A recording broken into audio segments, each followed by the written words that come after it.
TV7 Israel News is made possible thanks to your generous donations.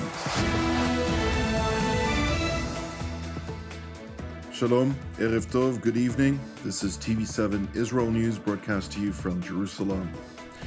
Israeli officials assert that Jerusalem will no longer accept any partial deal which will not deliver all of the hostages and bring an end to the war.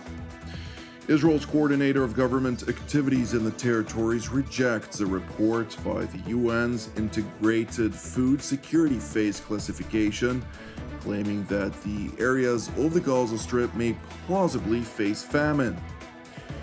In response to continued ballistic missile fire from Yemen by the Iranian proxy Ansar Allah, or the Houthis, towards Israel, the Israeli Air Force struck multiple Houthi targets in Yemen. Israeli Prime Minister Benjamin Netanyahu is expected to convene the Security Cabinet tomorrow evening to discuss the war against the Islamist terrorist group in the Gaza Strip and the Egyptian-Qatari proposed ceasefire and hostage release deal that was accepted by Hamas early last week. However, according to senior Israeli officials, the Qatari-Egyptian proposed deal was no longer relevant.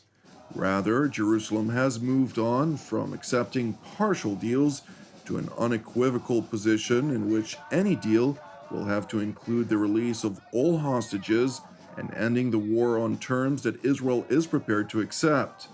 Moreover, there is no correlation between looming negotiations and Israel's imminent operation to conquer Gaza City, which is expected to get underway once the evacuation process of non-combatants has been exhausted. It is important to highlight that while Qatar and Egypt are making extensive efforts to pressure Israel to accept the deal by Hamas, Qatari Foreign Ministry spokesman Majid al-Ansari acknowledged that Hamas had indeed amended the Egyptian-Qatari proposal and insisted, despite significant aid flooding into the Gaza Strip, that unless Israel accepts the deal, a humanitarian catastrophe will strike the Palestinian enclave. We have received Hamas's response, and as I mentioned, we consider it a positive response, and it is almost identical to what was agreed on previously by the Israeli side. However, we are still waiting for Israel's response to this proposal that we received. What can be confirmed, colleagues, is that we are now not only, as we always say, at a pivotal moment, a decisive moment, and so on. We are now at a truly humanitarian moment. If we do not reach an agreement now, we are facing a humanitarian catastrophe that will make the catastrophes that preceded it seem tiny before it. It is interesting to know that following Jerusalem's reported decision to no longer accept any partial agreement that doesn't bring about the release of all hostages from Hamas captivity, and in complete disregard to the fact that Israel has been flooding the Gaza Strip with humanitarian aid, to include the entry of over 10,000 humanitarian aid trucks, over 2,300 airdropped food packages, and the delivery of over 2.2 million weekly food packages for families at distribution centers since May, the United Nations is now claiming that the Gaza Strip is experiencing famine. It is a famine in 2025, a 21st century famine, watched over by drones and the most advanced military technology in history. It is a famine openly promoted by some Israeli leaders as a weapon of war. It is a famine on all of our watch. Everyone owns this. The Gaza famine is the world's famine. It is a famine that asks, but what did you do? A famine that will and must haunt us all. In contrast to the claims by the United Nations, the Famine Review Committee, which is the body that published the alleged emergence of famine in Gaza, essentially highlighted that the conclusions by analysis teams in relation to famine of up to 30% in the respective governorates of Khan Yunis, Deir el-Balah, and Gaza were merely plausible, stopping short from providing any decisive affirmation of data presented. It is important to point out that the Integrated Food Security Phase Classification, or IPC, has recently revised its criteria for declaring famine, specifically in the context of Gaza, to supposedly make it easier to classify the region as facing famine, which the IPC acknowledged in its report. In response, Israel's Coordinator of Government Activities in the Territories, or COGAT, which is the agency responsible for managing the entry of aid into Gaza, rejected the IPC alleged findings, insisting, quote, "The IPC report is based on partial and unreliable sources, many of them affiliated with Hamas, and blatantly ignores the facts and the extensive humanitarian efforts led by the State of Israel and its international partners."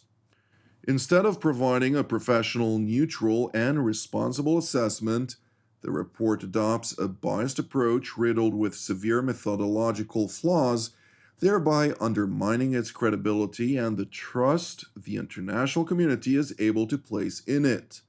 COGAT continued by calling on the international community to act responsibly and not to be swept away by false narratives and unfounded propaganda, but rather to examine the complete data and the facts on the ground.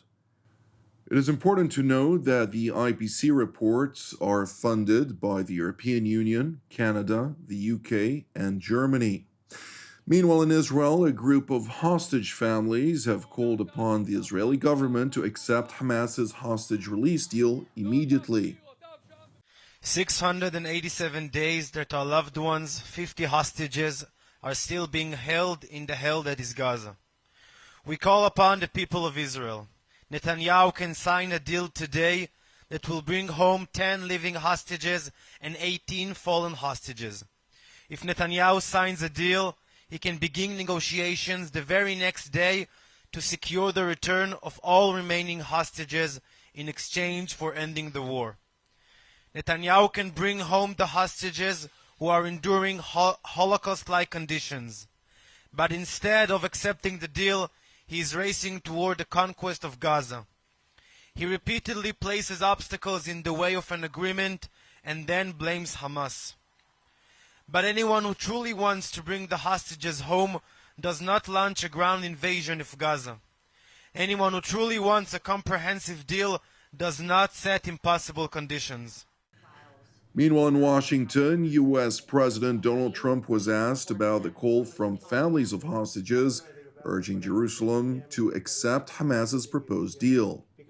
In Israel, families of hostages are opposed to the reoccupying of Gaza. Why is the U.S. still Well, not supporting all of them. And you have to understand, I'm the one that got all of the hostages out. You got a lot of people out. If it wasn't for me, they wouldn't be out. I worked with Bibi and I worked with Steve Witkoff. But if it wasn't for me, you would have all these hostages would most likely be dead right now, every one of them. President Trump continued by emphasizing that Hamas's extortion must end, while highlighting that in his perspective, that the safest way to get the hostages would be for Israel to go in and get them. I said, you know, when you get down to 20, they're not going to make deals anymore. And they didn't. And then I put out a statement, as you know, that was a tough statement, go in and get them. And they said, we'll give you 10, we'll give you 10. I don't know what Israel's doing, but they were willing now immediately to give us another 10. The situation has to end. It's extortion and it has to end. And we'll see what happens. I actually think they're safer in many ways if you went in and you really went in fast and you did it. And people can't forget October 7th, remember that. Meanwhile, in response to repeated launches of ballistic missiles from Yemen towards Israel, the Israeli Air Force conducted a significant strike on the Houthis' presidential palace and a number of power plants and fuel tanks.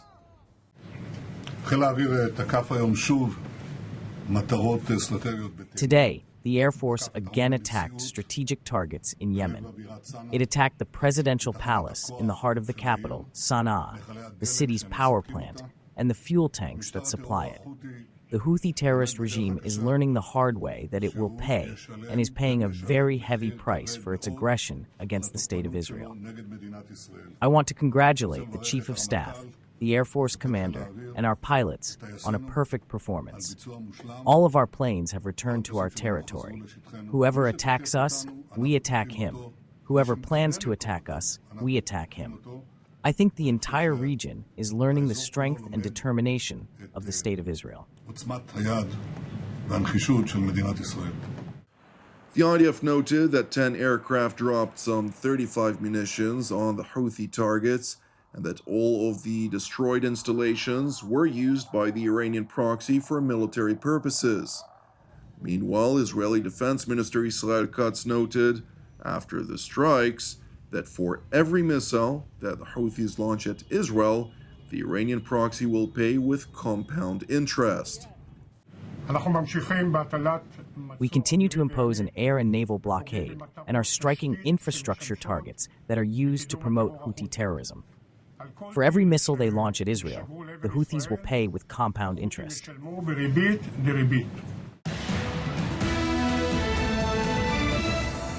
Thank you for watching TV7 Israel News. As ever, please keep praying for the 50 hostages who've now endured 689 days in brutal Hamas captivity in the Gaza Strip. Pray also for the Druze and Christians in southern Syria, and pray for the peace of Jerusalem and salvation of Israel. Separately, if you're blessed by our daily programs, since TV7 Israel is exclusively donation-based, any contribution will help us share the truth from here in Jerusalem. You can donate via our website at www.tv7israelnews.com. Jonathan Essen wishing you a Shavua Mevorach, and God willing, we will see you during our next update. Until then, Shalom from Jerusalem.